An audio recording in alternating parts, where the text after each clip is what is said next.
اب ہم اس کے MCQs کرتے ہیں اور اس کی فلنگ دا بلینکس ہیں وہ کر لیتے ہیں۔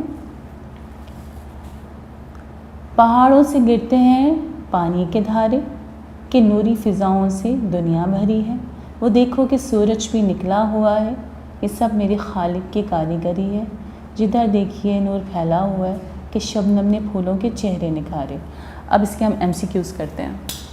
اس کے MCQs ہیں، پہلا ہے ایسی نظم جس میں اللہ تعالیٰ کی تعریف بیان کی جائے، اسے کہتے ہیں حمد۔ یہ گل کاریاں جس قدر ہیں فضا میں، پہاڑ اور دریا یہ دلکش نظارے، زمین کا ہر ایک ذرہ چمکا ہے سورج سے، ستارے کا ہم وزن لفظ ہے ہمارے، فلک کا مترادف ہے آسمان، زمین کا متضاد ہے آسمان، خدا ساری دنیا پہ چھایا ہوا ہے، پہاڑوں سے گرتے ہیں پانی کے دھارے۔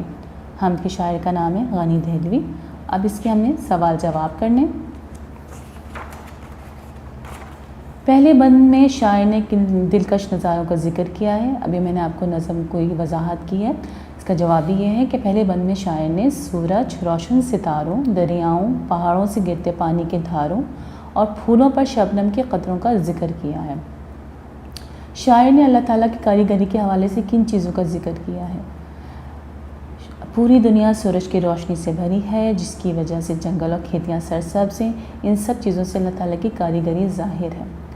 سوال نمبر 3 ہے، ہر ایک دشت شاداب اور کھیتی ہری ہے سے کیا مراد ہے؟ اس سے مراد یہ ہے کہ جنگل سرسبز اور کھیت ہرے بھرے ہیں اور یہ سب سورج کی روشنی کی وجہ سے ہے۔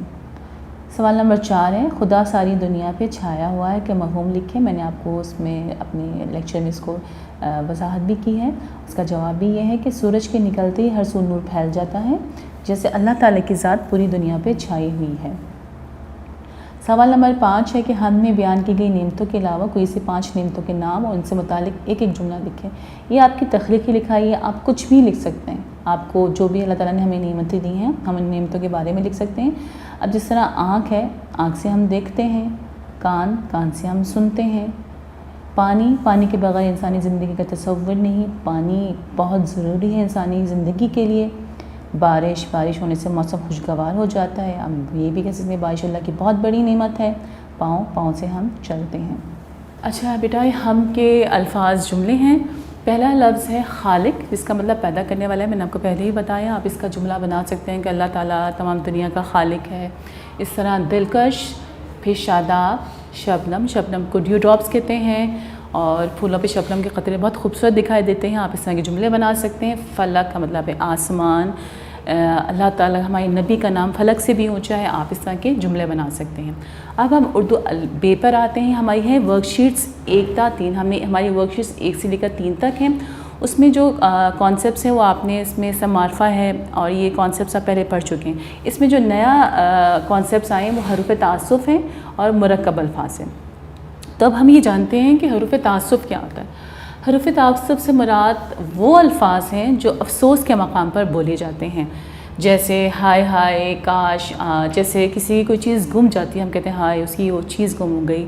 خدا نخواستہ کسی کا انتقال ہو جاتا ہے ہم کہتے ہیں ہاں اس کا انتقال ہو گیا۔ مطلب وہ لفظ، وہ الفاظ، وہ ایکسپریشنز جو ہم افسوس کے مقام پر بولتے ہیں ان کو ہم حروف تعسف کہتے ہیں۔ مرکب الفاظ بھی ایک نیا کانسیپٹ ہے آپ کی ورک شیٹس میں۔ مرکب الفاظ سے مراد الفاظوں کو 2 بامعنی الفاظوں کے مجموعے کو مرکب الفاظ کہتے ہیں۔ اب جس طرح ہے آپ کی بیل گاڑی، ٹھیک ہے، بیل کا مطلب بھی الگ ہے، گاڑی کا مطلب بھی الگ ہے، لیکن یہ جب دونوں لفظ ملتے ہیں تو ایک نیا مفہوم بنتا ہے، ٹھیک ہے۔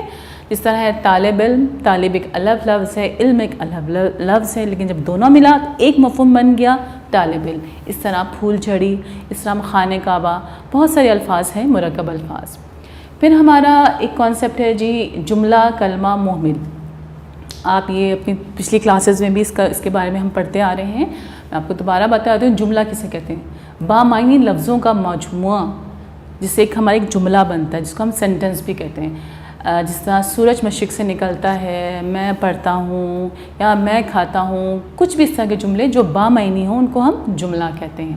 پھر ہمارا ہے جی کلمہ کہتے ہیں بامعنی لفظ، ٹھیک ہے، ایک بامعنی لفظ ہو، جیسے کھانا، جیسے سونا، جیسے جاگنا۔ اب کوئی شخص بولتا ہے جی کھانا، تو ہمیں پتہ چل جاتا ہے کہ اس کو یا تو بھوک لگی ہے یا وہ کھانا کھا چکا ہے، مطلب بامعنی لفظ ہے، اس کو ہم کلمہ کہتے ہیں۔ اور محمل کیا ہوتا ہے؟ محمل کہتے ہیں بے معنی لفظ جس کے کوئی معنی نہیں ہوتے.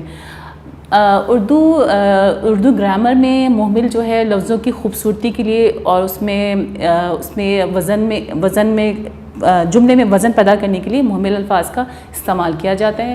جیسے ہے جی پانی وانی، اس میں جو وانی ہے وہ محمل ہے. سونا وونا، اس میں جو وونا ہے وہ محمل ہے. جاگنا واگنا، اس میں جو واگنا ہے وہ محمل ہے. ہم لفظوں کی خوبصورتی کے لیے آپ نے دیکھا ہوگا کبھی کبھار ہمارے مہمان آتے ہیں تو ہم کہتے ہیں آپ کھانا شانا کھا کے جائے گا، آپ پانی شانی پی لیں.